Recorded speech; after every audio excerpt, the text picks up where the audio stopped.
Hyderabad Jeedimetla police station పరిధిలో భారీగా drugs పట్టుబడింది. Chintal సమీపంలో డ్రగ్స్ విక్రయిస్తున్న ఇద్దరిని పోలీసులు అదుపులోకి తీసుకున్నారు. లక్షల రూపాయలు విలువ చేసే నిషేధిత మత్తు పదార్థాలను స్వాధీనం చేసుకున్నారు. సుమారు 63 లక్షల విలువ చేసే మెథఫెటైన్ డ్రగ్స్ను సీజ్ చేసిన పోలీసులు నిందితుల నుంచి సెల్ ఫోన్స్ను కూడా స్వాధీనపరుచుకున్నారు.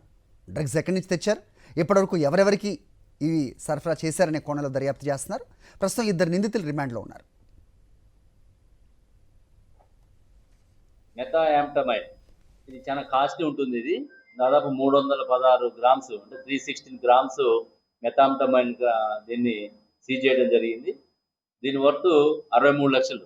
అట్లాంటిది ఇందులో మనకి వేముల సాయి కుమార్ పెడ్లరు, ఇతన్ని పట్టుకోవడం జరిగింది. అతని దగ్గర అదేవిధంగా ఆయనతో పాటు తిరుమల అరవింద్, వీరిద్దరు కూడా మన వేముల సాయి కుమార్ జీడిమెట్ల, తిరుమల అరవింద్ జగదీర్గుట్ట, ఇద్దరు కూడా మన కుత్బుల్లాపూర్ జోన్ పరిధిలోకి వస్తుంది. ఒకళ్ళు కన్జ్యూమరు, ఒకళ్ళు పెడ్లర్.